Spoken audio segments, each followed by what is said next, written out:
ولا تباشروهن وأنتم عاكفون في المساجد. Surah Al-Baqarah, Ayah 187.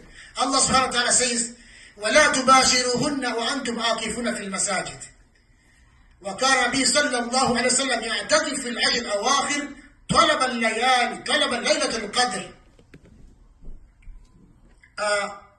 You have seen another important point on these days. One should be not missing is seclusion of itikaf. Itikaf is staying in the mosque with intention to be devoting oneself to Allah subhanahu wa ta'ala. You know, we have been passing a lot. The normal days, because Allah subhanahu wa ta'ala says, كُلُّ عِبُنْ آدَمْ خَطَّاءٍ وَخَيْرُ الْخَطَّاءِينَ التَّوَّابِينَ. We know ourselves that we are not so perfect. Sometimes we may do wrong sins, we may do sins, but in Ramadan, Allah subhanahu wa ta'ala gives us chance that one can purify himself. So He gives us offers in Ramadan. If you do such offers, you're purified. So itikaf is staying in the mosque in the holy month of Ramadan, especially when it comes to the last 10 days of Ramadan. You stay in the mosque with the intention of devoting oneself to Allah subhanahu wa ta'ala. So Allah subhanahu wa ta'ala says in the Quran, Surah Al-Baqarah, verse 187, He says, and do not have relations with them while you are in seclusion in your mosque.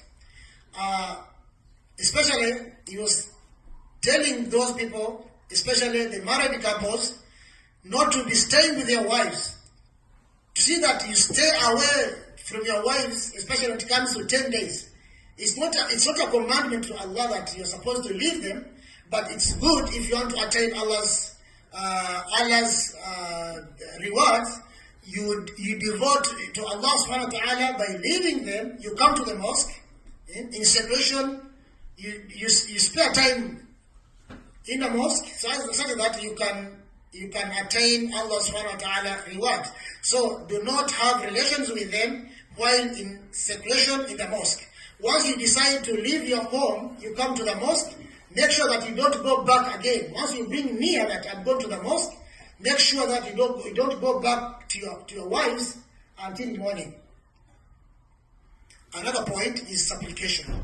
What you're supposed to be doing, especially in these last 10 days of Ramadan, you need to increase as more supplications as possible. Our mother Aisha radiallahu anha, the wife of the Prophet Muhammad sallallahu alaihi wasallam, one time he asked the Prophet Muhammad sallallahu alaihi wasallam, what should I do? What should I say when it comes to when I observe Laylatul Qadr?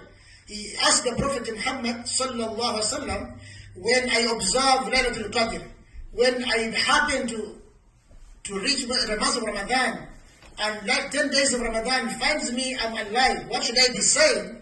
The Prophet Muhammad said, say, oh Allah, you are most forgiving, and you are most forgiving, and you love forgiving. So forgive me. Allahumma innaka afuun tuhibbul afwa fa'fu anni.